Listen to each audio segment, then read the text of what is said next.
हमारी चल रही है आपकी प्रोफिशिएंसी हिंदी, ठीक है। वो आपकी पेपर 8 वाली बुक, ठीक है, जिसमें हम फर्स्ट यूनिट कर रहे थे, उसका सिर्फ एक रहता है हमारा लास्ट वाला टॉपिक, उसमें रहता है आपका राइटिंग स्किल्स वाला, ठीक है, कि राइटिंग स्किल क्या होती है, क्या महत्व है, क्या विधियां हैं, और क्या आपके सुलेख, श्रुतलेख, शामपट लेखन, अनुलेखन, ये सारे क्या होते हैं, इन सब के बारे में हम पढ़ेंगे, ठीक है। निकाल लीजिए।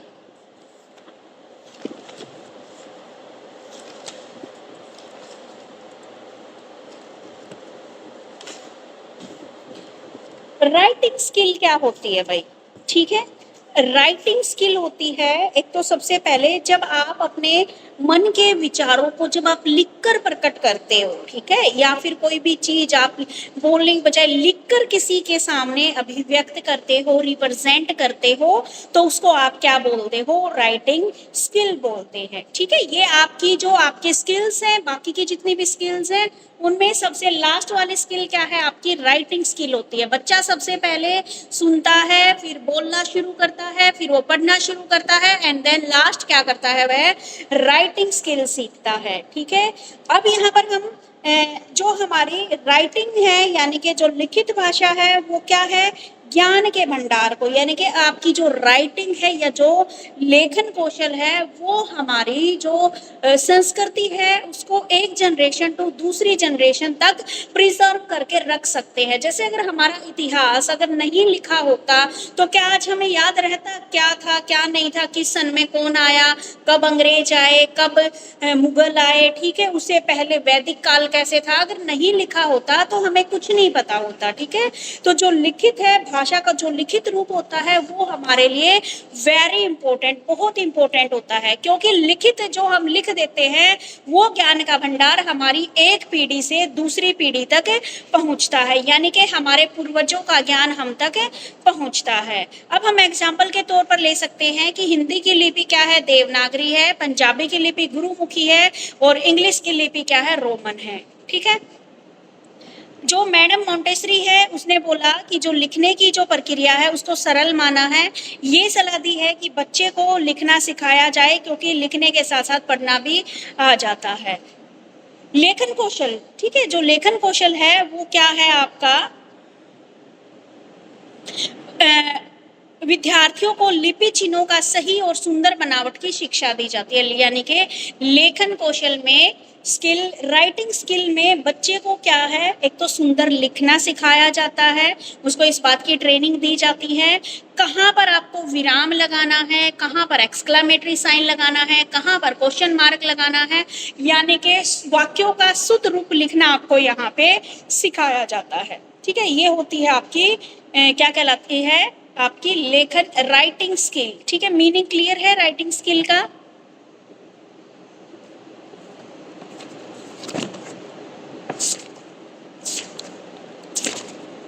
Just a second.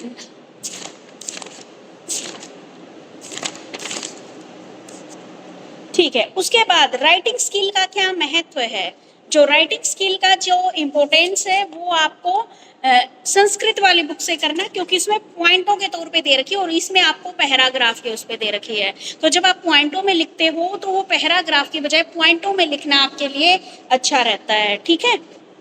अब है आपका जो आपकी राइटिंग स्किल है, राइटिंग स्किल में क्या बताया गया है, राइटिंग स्किल की इम्पोर्टेंस, छात्रों में राइटिंग स्किल को डेवलप करने के लिए भाषा की लिपि का ज्ञान होना जरूरी है। लिपि यानी कि मान लीजिए हिंदी की लिपि देवनागरी, यानी कि आप जो स्वर और व्यंजन लिखना सीखते हैं, तो राइटिंग स्किल से पहले आपको जो लिपि चिन्ह है उनका पता होना जरूरी है।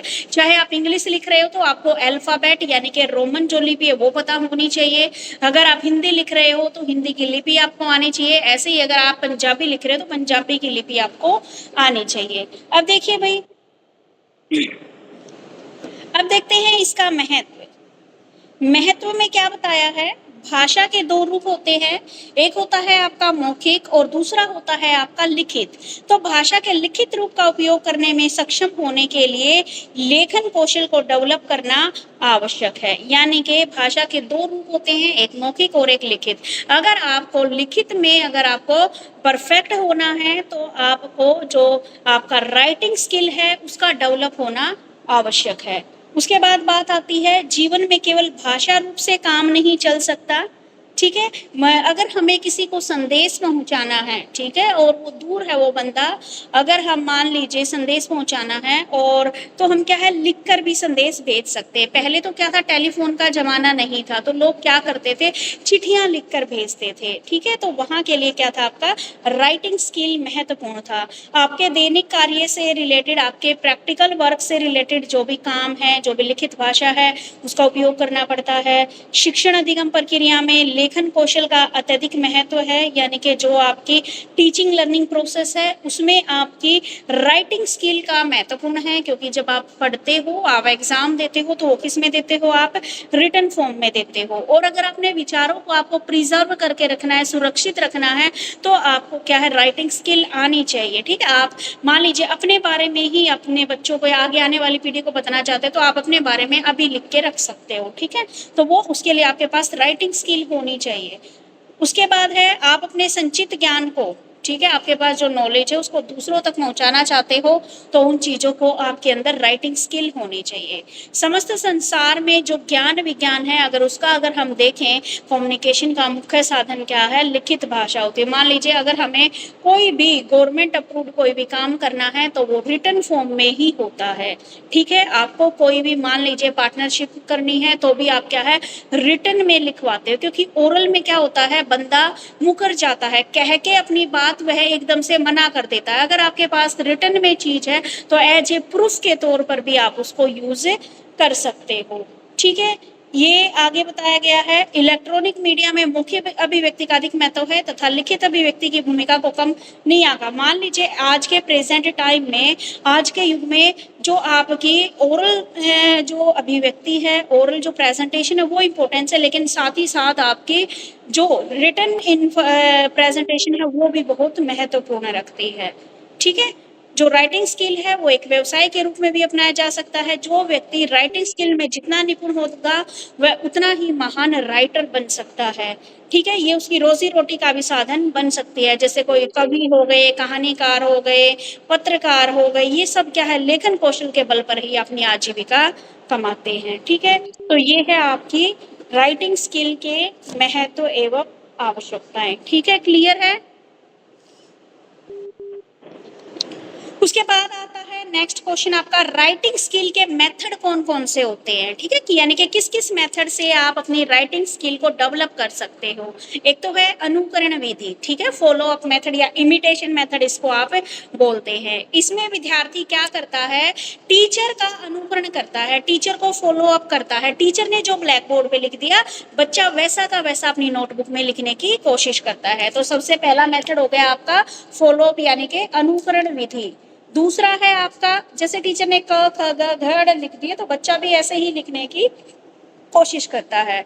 उसके बाद है दूसरा मेथड आपको बताया है पेस्टोलॉजी की रचनात्मक विधि। इस विधि के अंतर्गत सरलता से कठिनता की तरफ चला जाता है।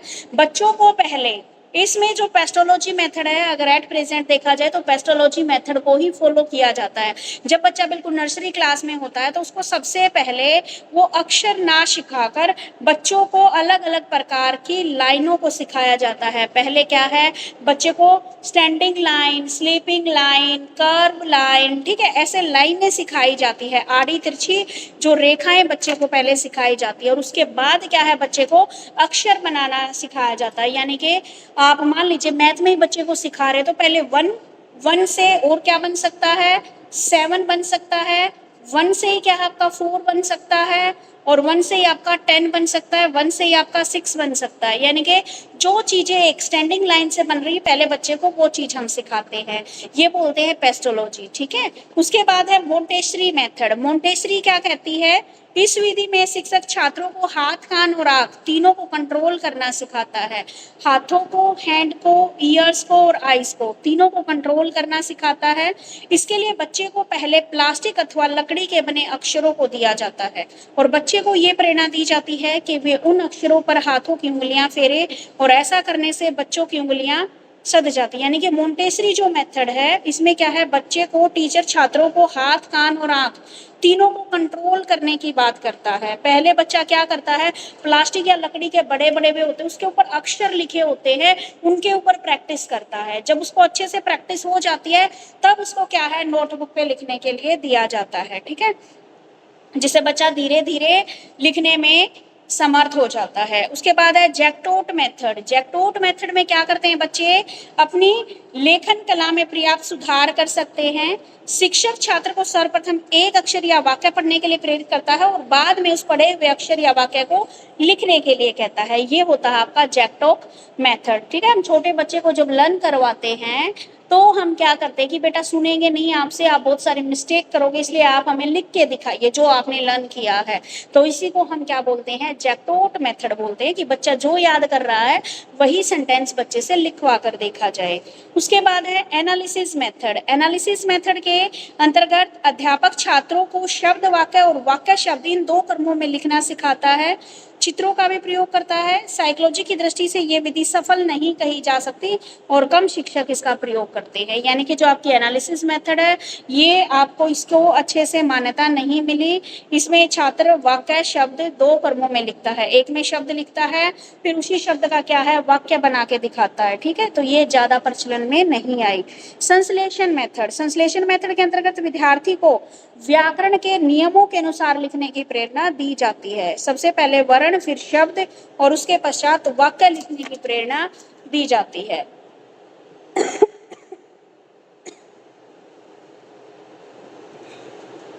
तो ये क्या बताए गए हैं आपको, मेथड बताए गए।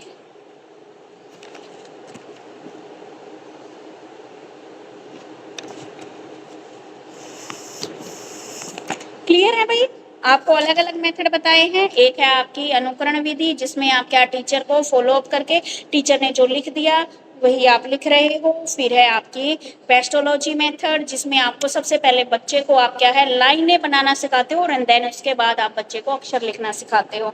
मोंटेसरी मेथड क्या बोलती है, मोंटेसरी मेथड ये बोलती है कि पहले बच्चे को लकड़ी के ऊपर, जैसे बचपन में आप लोगों ने तो तख्ती नहीं देखी होगी लेकिन अपने पेरेंट्स से पूछना, उन्होंने तख्ती पे लिख रखा है और उनकी राइटिंग भी अच्छी है। उनकी राइटिंग इसीलिए अच्छी है क्योंकि उन्होंने पहले प्रैक्टिस किस पे ही, एक लकड़ी से बना, जैसे आपका बोर्ड होता है ना, ऐसे पहले तख्ती होती थी, उस तख्ती पे लिखने की कोशिश करवाते थे, बड़े बड़े अक्षर लिखवाते थे। ठीक है, उसके बाद जैक्टोट मेथड आप लोगों ने किसी ने नहीं पढ़ी है, तख्ती घर पे पूछना, तुम्हारे मम्मी पापा ने ऑलमोस्ट ने तख्ती पे लिखा होगा। उसके बाद है आपकी जैक्टोट मेथड जिसमें ये बता दिया कि बच्चा जो याद करेगा उसी को लिख के दिखाएगा, जिससे क्या है, उसकी राइटिंग स्किल डेवलप होएगी। विश्लेषण विधि ये ज्यादा कुछ नहीं चली। संश्लेषण मेथड में बच्चे को क्या है, ग्रामर के नियम के अकॉर्डिंग सिखाया जाता है। पहले बच्चे को वर्ड सिखाओ, यानी ये बच्चे को पहले अल्फाबेट सिखाओ, अल्फाबेट के बाद वर्ड सिखाओ एंड वर्ड के बाद बच्चे को क्या है, आप वाक्य बनाना सिखाइए। क्लियर है? ओके, उसके बाद आता है आपका नेक्स्ट जो दे रखा है सिलेबस में। अब ये हो गया आपका लेखन क्या है, इसके महत्व, इसकी विधियां। अब आते हैं आपके जो राइटिंग स्किल है उसके अलग अलग स्टेप क्या हैं। एक तो होता है अनुलेखन, एक होता है श्रुतलेख, एक होता है सुलेख और एक होता है ब्लैक बोर्ड पे लिखना। ये चार क्या बताए इन्होंने, स्टेप बताए हैं। ठीक है, तो सबसे पहले बात करते हैं अनुलेख की। अनुलेख किसी विषम संबंध से संबंधित मोटे और सुंदर अक्षरों को लिखना, तत्पश्चात उन पंक्तियों को अनुकरण करके लिखना। एक अनुलेख के अंतर्गत अध्यापक तख्ती या कॉपी पर कुछ शब्द लिखता है, बालक उसका अनुसरण करते हुए वैसा ही लिखने का प्रयास करता है। इसके लिए आप छपी हुई कॉपियों का भी प्रयोग करते हैं। देखो बेटा, अनुलेखन का मतलब होता है देख कर लिखना। जैसे छोटी क्लासेस में टीचर क्या करता है, बच्चे को या तो डॉटेड, एक तो उनकी आती है प्रिंटेड, वो आती है उनकी लिखने वाली प्रैक्टिस बुक आती है प्रिंटेड, जिसमें ऐसे अनार जैसे आपके डॉटेड डॉटेड लाइन में बना रखे होते हैं, वो होती है। दूसरा क्या है, जब बच्चा टीचर को देखकर एज इट इज लिखता है, जैसे छोटी क्लासेस में होते हैं बच्चों को, जब हम शुरू में देते हैं 2 अक्षर का जोड़, 3 अक्षर का जोड़, तो मान लो हमने 4 अक्षर का जोड़ दे दिया, पन घट खटपट चमचम, 3 अक्षर दे दिए, तो बच्चा पूरी लाइन में वही खटपट चमचम पनघट वही लाइनें लिख के लाएगा। ठीक है, ये होता है अनुलेख, कि देखकर आपको क्या करना है, लिखना है। ठीक है, क्लियर है। उसके बाद बात ये, इसमें क्या क्या ध्यान रखना होता है, छात्रों को लेख सुधारने के लिए इसमें दिया जाता है, छात्रों को उद्देश्य छात्रों का सुलेख को सुधारना होता है। इसके ये चीजें आप पढ़ लेना, ठीक है, जस्ट इसका मीनिंग क्लियर हो जाना चाहिए। अनुलेख क्या होता है, जो छोटी क्लासेस में जिनके घर छोटे बच्चे उनको तो पता है, टीचर काम देती है, बच्चा देख के एज इट इज वही लिखता है, तो वो अनुलेख कहलाता है। श्रुतलेख, श्रुत का मतलब होता है सुनना, आप जब सुनकर लिखते हो, डिक्टेशन जिसको आप लोग बोलते हो, आज के जमाने में डिक्टेशन बोल रहे हैं टीचर। ठीक है, डिक्टेशन में आपसे कोई भी वर्ड बोला जाता है जिनको आप डिफिकल्ट वर्ड की डिक्टेशन बोलते हो। ठीक है, तो श्रुत लेख में होता है सुनकर लिखना, इसमें टीचर आपको बोलता है और आप क्या करते हो, लिख कर दिखाते हो, जो वर्ड टीचर बोलता है वो वर्ड आप लिख के दिखाते हो। ठीक है, श्रुत लेख के द्वारा विद्यार्थियों को क्या है, अपरिचित शब्दों से भी परिचित कराया जाता है, उनकी उच्चारण शक्ति में वृद्धि होती है, उनकी सुनने की शक्तियां एक्टिव होती है। ठीक है, उनको पता है कि एक बार बोल दिया टीचर दोबारा रिपीट नहीं करेगा। ये होता है आपका श्रुतलेख डिक्टेशन। उसके बाद आती है सुलेख। सुलेख में आप लोगों को छुट्टियों के काम में, जब आप छोटे बच्चे थे, आपने एटलीस्ट 12th तक भी आपने देखा होगा, या 7-8 तक तो देते ही है टीचर्स, हर एक बच्चे को 30 सुलेख दे देंगे। सुलेख, सुलेख यानी कि सुंदर लेख, इसका मतलब होता है सुंदर लेख। ये किस लिए दिया जाता है, आप लोगों की राइटिंग स्किल को डेवलप करने के लिए, जिसमें से ये लगा लो अगर 30 बच्चों को सुलेख दिया है तो 1-2 महान बच्चा होता है जो 30 के 30 सुलेख करता है, नहीं तो बच्चे क्या करेंगे, 1-2-3-4 सीरीज, ठीक है, बीच में 5-6 खा गए, सीधा 7-8 पे पहुंच गए, ऐसे बीच बीच में खा खा के 10-15 सुलेख में ही 30 सुलेख बना देते हैं। तो ये होता है आपकी राइटिंग स्किल को डेवलप करने के लिए ये सुलेख आपको दिए जाते हैं। ठीक है,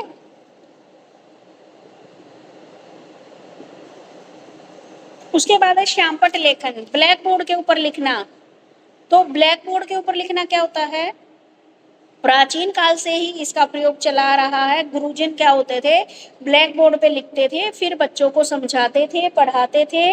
अब मान लीजिए हिंदी वर्णमाला ही लिख रहे हैं, स्वर और व्यंजन ही लिख रहे हैं, तो बच्चे को लिखकर हम क्या करते थे, वहां पर बताते थे। ठीक है, बालकों को उच्चारण करने के लिए कहते थे। श्यामपट्ट द्वारा ही वर्णों की पहचान कराई जाती है। हिंदी वर्तनी का ज्ञान कराने के लिए श्यामपट्ट पर शब्द लिखे जाते हैं। इस प्रकार व्याकरण के नियमों का ज्ञान कराने के लिए भी श्यामपट्ट का प्रयोग होता है, यानी कि श्यामपट्ट यहाँ पे है ब्लैक बोर्ड। ठीक है, ब्लैक बोर्ड लेखन क्या होता है, जब टीचर बच्चों को क्लास में पढ़ाने के लिए ब्लैक बोर्ड के ऊपर लिखता है तो वही क्या कहलाता है, आपका श्यामपट्ट लेखन कहलाता है।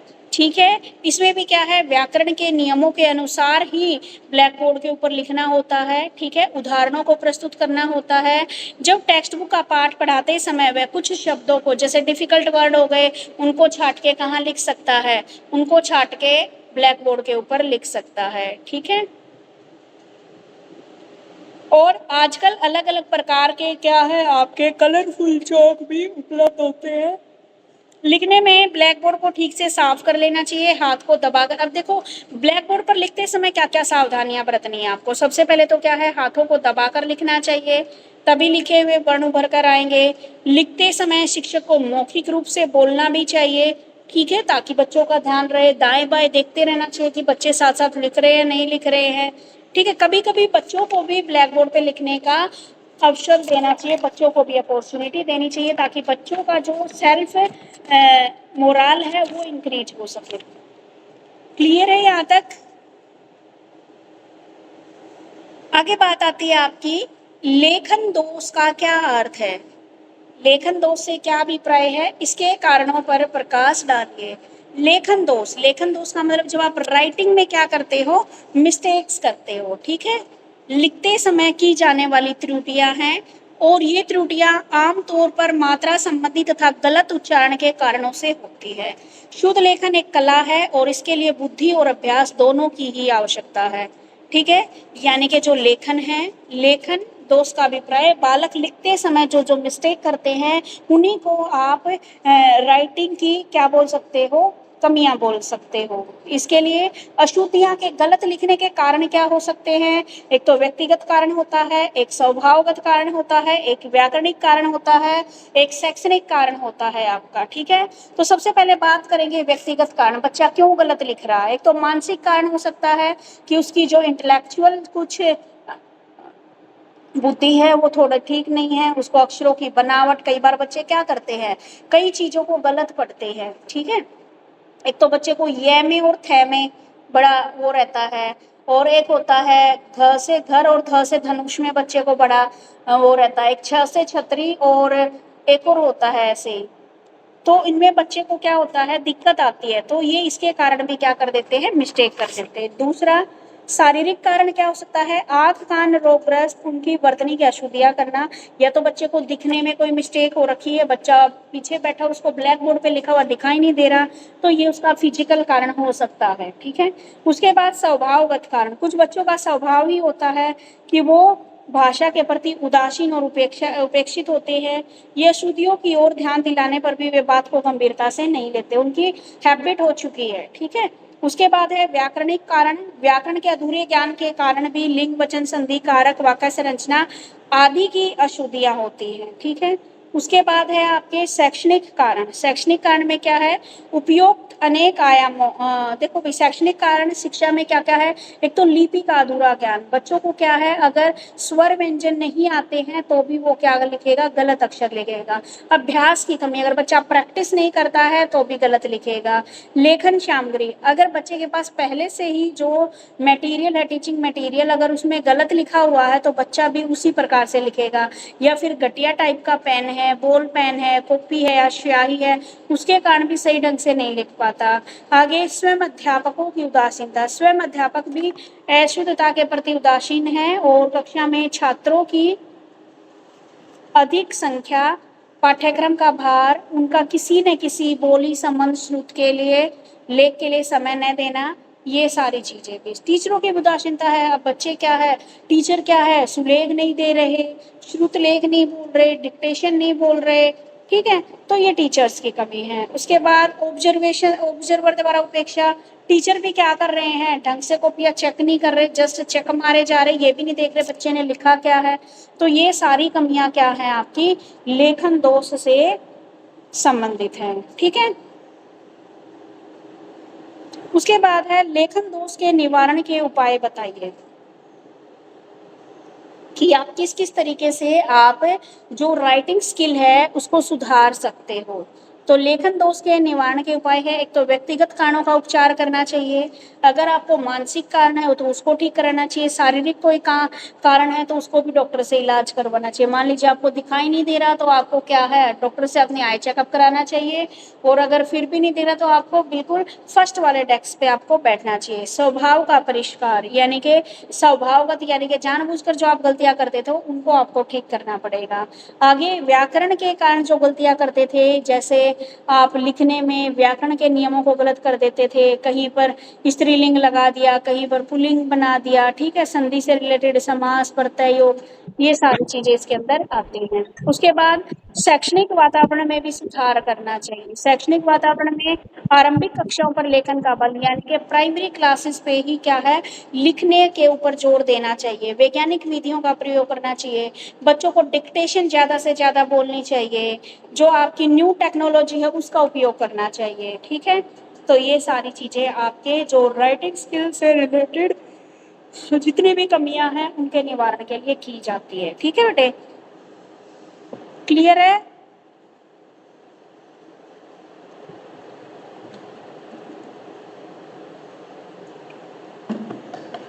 अब इसी के साथ आपकी फर्स्ट यूनिट खत्म होती है।